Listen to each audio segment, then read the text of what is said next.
ಶಕ್ತಿ ಚಾನೆಲ್ಗೆ ಸ್ವಾಗತ. ಹೇಗಿದ್ದೀರಾ ನೀವೆಲ್ಲರೂ ಚೆನ್ನಾಗಿದ್ದೀರಾ ಅಂತ ಭಾವಿಸ್ತೀನಿ. ಇವಾಗ ನಾನು ದುಡ್ಡು ಹಿಡ್ಕೊಂಡಿರೋದ್ರಿಂದ ಮತ್ತು ಈ ವಿಡಿಯೋ ಏನು ಅಂತ ನಿಮಗೆ ಗೊತ್ತಾಗಿದೆ. ತಮ್ಮನೇಲಿ ಕೂಡ ನೋಡಿರ್ತೀರಾ, ನನ್ನ ಕೈನಲ್ಲಿ ದುಡ್ಡು ಕೂಡ ಇದೆ.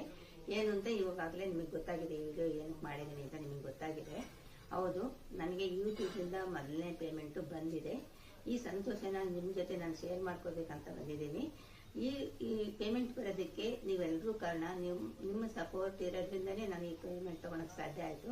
ಮತ್ತೆ ಅರುಣನ್ನವರು ಈ ಪೇಮೆಂಟ್ ತಗೊಳೋದಕ್ಕೆ ಏನೇನು ಮಾಡಬೇಕು ಅದು ನನಗೆ ಗೊತ್ತಿರಲಿಲ್ಲ. ಅವರು ಅದನ್ನೆಲ್ಲ ಮಾಡಿ ಕೊಟ್ಟಿದ್ರಿಂದ ಅವರ ಹೆಲ್ಪ್ನಿಂದ ನಾನು ಇವತ್ತು ನಾನು ಪೇಮೆಂಟ್ ತಗೊಂಡಿದ್ದೀನಿ. ಪೇಮೆಂಟ್ ತಗೊಂಡು ನಿಮ್ಮ ಮುಂದೆ ಬಂದಿದ್ದೀನಿ.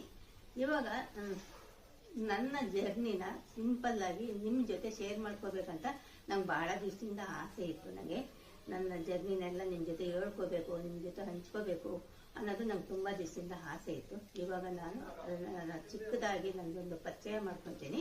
ನನ್ನ ಹೆಸರು ಪ್ರೇಮ ಅಂತ. ನಂದು ಕುಕಿಂಗ್ ಚಾನಲ್ ಶಕ್ತಿ ಚಾನಲ್ ಅಂತ. ಇವಾಗ ನಮ್ಮ ಯಜಮಾನ್ರ ಬಗ್ಗೆ ಹೇಳ್ತೀನಿ. ನಮ್ಮ ಯಜಮಾನ್ರು GSS ಮೂರ್ತಿ, ಶಶಿಧರ ಮೂರ್ತಿ ಅಂತ. ಅವರು ಫಿಲಂ ಫೀಲ್ಡ್ ಅಲ್ಲಿ ಇದ್ದವರು. ಅವರು ಜಗಜ್ಯೋತಿ ಬಸವೇಶ್ವರ ಅನ್ನೋ ಸಿನಿಮಾನ ತೆಗೆದ್ರು 1950ರಲ್ಲಿ. ಅದು ನ್ಯಾಷನಲ್ ಅವಾರ್ಡ್ ಕೂಡ ಬಂತು. ಆ ಪರಿಚಯ ಇದ್ದಿದ್ರಿಂದ ರಾಜ್ಕುಮಾರ್ ಅವರಿಗೆ, ನಮ್ಮ ಯಜಮಾನ್ರಿಗೂ ಆ ಪರಿಚಯ ಇದ್ದಿದ್ರಿಂದ ನಾವು ಭೇಟಿ ಮಾಡಿ ಅವ್ರನ್ನ ಹೇಳ್ಕೊಂಡ ತಕ್ಷಣ ಅವರು ಸಂತೋಷದಿಂದ ಬಂದ್ರು. ನಮ್ಮ ಸ್ಟುಡಿಯೋನ ಓಪನ್ ಮಾಡಿ ಕೊಟ್ರು. 1972ರಲ್ಲಿ ನಮ್ಮ ಸ್ಟುಡಿಯೋ ಓಪನ್ ಆಯ್ತು. ಅವ್ರ ಜೊತೆ ರಾಜ್ಕುಮಾರ್ ಅವರ ಧರ್ಮ ಪತ್ನಿ ಪಾರ್ವತಮ್ಮ ಕೂಡ ಬಂದಿದ್ರು. ಮತ್ತೆ ಹುಣಸೂರು ಕೃಷ್ಣಮೂರ್ತಿ ಅವರು ಕೂಡ ಬಂದಿದ್ರು. ನಮ್ಮ ಸ್ಟುಡಿಯೋನ ಓಪನ್ ಮಾಡಿಕೊಟ್ರು. ತುಂಬಾನೇ ಖುಷಿ ಆಯ್ತು. ನಮ್ಮ ಸ್ಟುಡಿಯೋ ಓಪನ್ ಆದ್ಮೇಲೆ ನಮ್ದು ರಾಜ್ಕುಮಾರ್ ಸ್ಟುಡಿಯೋ ಅಂತಾನೆ ಜನ ನಮ್ಗೆ ತುಂಬಾನೇ ಬೆಂಬಲ ಕೊಟ್ರು. ಮತ್ತೆ ವ್ಯಾಪಾರ ಕೂಡ ತುಂಬಾ ಚೆನ್ನಾಗಿ ಕೊಟ್ರು. 15 ವರ್ಷ ಅಂತೂ ನಾವು ತುಂಬಾ ಚೆನ್ನಾಗಿ ವ್ಯಾಪಾರ ಮಾಡಿದ್ವಿ. ತುಂಬಾ ಚೆನ್ನಾಗಿ ವ್ಯಾಪಾರ ಕೂಡ ಇತ್ತು. ಮತ್ತೆ ಆ ಸ್ಟುಡಿಯೋದಲ್ಲಿ ನಾವು ಚೆನ್ನಾಗಿ ಬಾಳಿ ಬದುಕಿದ್ವಿ. ಆ ನಂತರ ಮಧ್ಯದಲ್ಲಿ ನಮ್ಮ ಯಜಮಾನಿಗೆ ಒಂದು ಆಕ್ಸಿಡೆಂಟ್ ಆಗುತ್ತೆ. ಆಕ್ಸಿಡೆಂಟ್ ಆದ್ಮೇಲೆ ಅವ್ರಿಗೆ ಸ್ಟುಡಿಯೋನ ನಡೆಸಕ್ಕಾಗಲ್ಲ. ಸ್ಟುಡಿಯೋನ ಮುಚ್ಚಿಬಿಡ್ತಾರೆ. ಆಮೇಲೆ ಜೀವನದ ಏನ್ ಮಾಡ್ಬೇಕನ್ನೋದು ಬರುತ್ತೆ. ಆವಾಗ ನಾನು ಚಿಕ್ಕದೊಂದು ವ್ಯಾಪಾರನ ಸ್ಟಾರ್ಟ್ ಮಾಡ್ತೀನಿ. ಅದೇನ್ ವ್ಯಾಪಾರ ಅಂತ ಅಂದ್ರೆ ಹರಳು ಸಂಡಿಗೆ ಮತ್ತು ಸಬ್ಬಕ್ಕಿ ಸಂಡಿಗೆನ ಮಾಡೋದು. ಅದನ್ನ ನಾನು ಮನೇಲೇ ಮಾಡಿ ಅಂಗಡಿಗೆ ಸಪ್ಲೈ ಮಾಡ್ತಿದ್ದೀನಿ. ಅದು ಕೂಡ ತುಂಬಾ ಚೆನ್ನಾಗಿ ಇಂಪ್ರೂವ್ ಆಗುತ್ತೆ. ತುಂಬಾ ಚೆನ್ನಾಗಿರುತ್ತೆ ವ್ಯಾಪಾರ. ಅದರಲ್ಲೂ ನಂತರ ನನಗೆ ಮಧ್ಯದಲ್ಲಿ ನನಗೂ ಕೂಡ ಹಾರ್ಟ್ ಆಪರೇಷನ್ ಆಗುತ್ತೆ. ಹಾರ್ಟ್ ಆಪರೇಷನ್ ಆದ್ಮೇಲೆ ನನಗೆ ಆ ವ್ಯಾಪಾರನ ಮುಂದುವರ್ಸಕ್ ಆಗಲ್ಲ. ಆವಾಗ ಮತ್ತೆ ನಾವು ಏನ್ ಮಾಡ್ಬೇಕನ್ನೋದು ಬರುತ್ತೆ. ಆವಾಗ ನಾನು ಯೂಟ್ಯೂಬ್ನ ತುಂಬಾನೇ ನೋಡ್ತಾ ಇದ್ದೆ. ತುಂಬಾ ಆಸೆ ಇತ್ತು ಯೂಟ್ಯೂಬ್ ನಲ್ಲಿ ನನ್ನ ಚಾನಲ್ನ ಮಾಡ್ಬೇಕು, ನಾನ್ ಮಾಡೋ ಅಡುಗೆನ ತೋರಿಸ್ಬೇಕು, ನನಗೇನ್ ಗೊತ್ತಿದೆ ಅದನ್ನ ನಾನು ತೋರಿಸ್ಬೇಕನ್ನೋದನ್ನ ಎಲ್ಲರೂ ಮಾಡಿ ತೋರಿಸಿದ್ರಲ್ಲ, ಅದನ್ನ ನೋಡ್ತಾ ಇದ್ದೆ. ನನಗೆ ತುಂಬಾ ದಿವಸದಿಂದ ಆಸೆ ಇತ್ತು. ಆವಾಗ ನಾನು ಯೂಟ್ಯೂಬ್ ಚಾನಲ್ನ ಓಪನ್ ಮಾಡ್ಬೇಕಂತ ಆ ಯೂಟ್ಯೂಬ್ ನಲ್ಲಿ ಹೇಳ್ಕೊಡ್ತಾರಲ್ಲ ಯಾವ ತರ ಚಾನಲ್ನ ಓಪನ್ ಮಾಡ್ಬೇಕಂತ, ಅದೇ ತರ ಅವ್ರು ಹೇಳ್ಕೊಟ್ಟ ಹಾಗೆ ನಾನು ಚಾನಲ್ನ ಓಪನ್ ಮಾಡಿದೆ. ಓಪನ್ ಮಾಡಿದ್ಮೇಲೆ ಶಕ್ತಿ ಸ್ಟುಡಿಯೋ ಅಂತ ಇತ್ತಲ್ಲ, ಅದಕ್ಕೋಸ್ಕರ ಆ ನೆನಪಿಗೋಸ್ಕರ ರಾಜ್ಕುಮಾರ್ ಅವರು ಓಪನ್ ಮಾಡಿದ ಸ್ಟುಡಿಯೋ ಶಕ್ತಿ ಅಂತ ಇತ್ತಲ್ಲ, ಅದೇ ಶಕ್ತಿ ಚಾನಲ್ ನಾನು ಸ್ಟುಡಿಯೋ ಹೆಸರನ್ನ ಶಕ್ತಿ ಚಾನಲ್ ಅಂತ ನಾನು ನನ್ನ ಚಾನಲ್ಗೆ ಹೆಸರಿಟ್ಟಾದ್ಮೇಲೆ ನಾನು ವಿಡಿಯೋ ಮಾಡೋಕ್ಕೆ ಸ್ಟಾರ್ಟ್ ಮಾಡಿದೆ.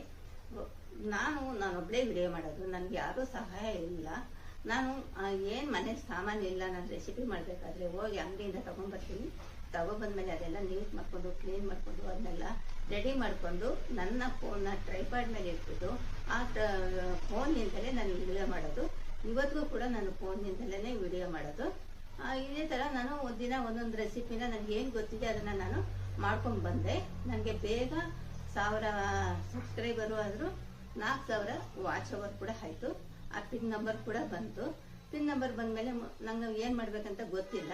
ಅದನ್ನ ನಾನು ಯೂಟ್ಯೂಬ್ ನಲ್ಲಿ ನೋಡಿದಾಗ ಅವರು ಹೀಗ್ ಮಾಡಿ ಹಾಗೆ ಮಾಡಿ ಅಂತ ಏನೇನೋ ಇತ್ತು. ಅದೇನೋ ಅಟ್ಯಾಚ್ ಮಾಡ್ಬೇಕು ಅಕೌಂಟು ಅಂತೆಲ್ಲ ಇತ್ತು. ನಾನು ಅದು ಮಾಡಿದ್ರೆ ಎಲ್ಲಿ ನಂದು ಚಾನಲ್ ಡಿಲೀಟ್ ಆಗುತ್ತೋ ನನಗೆ ಗೊತ್ತಿಲ್ಲ. ಏನಾದ್ರು ತಪ್ಪು ಮಾಡಿಬಿಟ್ರೆ ಮತ್ತೆ ನನ್ನ ಚಾನಲ್ ಡಿಲೀಟ್ ಆಗ್ಬಿಟ್ರೆ ಬಿಟ್ಟು ನಾನು ಮಾಡಕ್ ಹೋಗ್ಲಿಲ್ಲ. ನಾನು ಇದೇ ತರ ವಿಡಿಯೋ ಅಪ್ಲೋಡ್ ಮಾಡ್ಕೊಂಡು ಹೋಗ್ತಾ ಇದ್ದೆ. ಒಂದ್ ದಿವಸ ಬೆಣ್ಣೆ ಕೃಷ್ಣ ಚಾನಲ್ನ ನಾನು ನೋಡಿದೆ.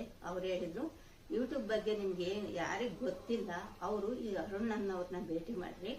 ಅವರು ಎಲ್ಲದೂ ಕೂಡ ನಿಮ್ಗೆ ಏನ್ ಡೌಟ್ ಇದೆ ಯೂಟ್ಯೂಬ್ ಬಗ್ಗೆ ಎಲ್ಲ ಕ್ಲಿಯರ್ ಮಾಡಿ ಹೇಳ್ತಾರೆ ಅಂತ ಹೇಳಿದ್ರು. ಅವ್ರನ್ನ ನಂಬರ್ನ ಕೊಟ್ಟಿದ್ರು. ಆವಾಗ ನಾನು ವಾಟ್ಸಪ್ ಅಲ್ಲಿ ಅವ್ರನ್ನ ಕಾಂಟ್ಯಾಕ್ಟ್ ಮಾಡಿದೆ.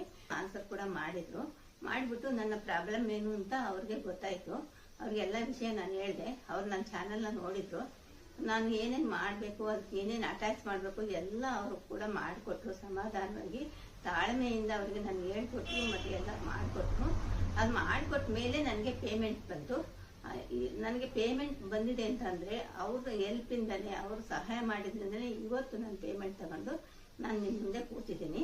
ಇವಾಗ ಪೇಮೆಂಟ್ ತಗೊಂಡಾಯ್ತು, ಪೇಮೆಂಟ್ ವಿಷಯಕ್ಕೆ ಬರ್ತೀನಿ. ಇವಾಗ ಪೇಮೆಂಟ್ ಎಷ್ಟು ಬಂದಿದೆ ಅಂತಂದರೆ, ನನಗೆ ಹಾರ್ಟ್ ಆಪ್ರೇಷನ್ ಆಗಿರೋದ್ರಿಂದ heart problem, BP sugar problem ನಮ್ಮ ಯಜಮಾನ್ರಿಗೂ ಕೂಡ ಆಗಿದೆ. ತಿಂಗಳಿಗೊಂದ್ಸರಿ ಏನಾದರೂ ಟೆಸ್ಟಿಗೆ ನಾವು ಹಾಸ್ಪಿಟ್ಲಿಗೆ ಹೋಗಲೇಬೇಕಾಗುತ್ತೆ. ಇದೆಲ್ಲದ ಖರ್ಚಿಗಾಗೋವಷ್ಟು ಬಂದಿದೆ ಅಂತ ನಾನು ಹೇಳಬಲ್ಲೆ. ನಮ್ಮ ತಿಂಗಳಿಗೆ ಖರ್ಚಿಗಾಗೋವಷ್ಟು, ನಮ್ಮ ಆಸ್ಪತ್ರೆ ಖರ್ಚು ಮತ್ತು ಮಾತ್ರೆ ಖರ್ಚು, ನಮ್ಮ ಖರ್ಚಿಗಾಗೋವಷ್ಟು, ತಿಂಗಳ ಖರ್ಚಿಗಾಗೋವಷ್ಟು ಬಂದಿದೆ ಅಂತ ನಾನು ಹೇಳಬಲ್ಲೆ. ನೀವು ಇಷ್ಟೊತ್ತು ನನ್ನ ನೋಡಿದಿರಲ್ವ, ನನ್ನ ಜರ್ನಿನ ನೋಡಿದ್ದೀರಾ, ನಾವು ಏನು ಅಂತ ಗೊತ್ತಾಗಿದೆ ಇವಾಗ ನಿಮಗೆ. ಖಂಡಿತ ನನಗೆ ನೀವು ಸಪೋರ್ಟ್ ಮಾಡ್ತೀರಾ ಅಂತ ಅಂದ್ಕೊಂಡಿದ್ದೀನಿ. ಸಪೋರ್ಟ್ ಮಾಡಿರಿ, ಮತ್ತು ಸಬ್ಸ್ಕ್ರೈಬ್ ಮಾಡ್ಕೊಂಡು ನೋಡಿರಿ, ಮತ್ತು ಬೇರೆಯವರು ಕೂಡ ಶೇರ್ ಮಾಡಿರಿ. ನೀವು ಇಷ್ಟೊತ್ತು ನನ್ನ ವಿಡಿಯೋನ ನೋಡಿದ್ದಕ್ಕೆ ಧನ್ಯವಾದಗಳು.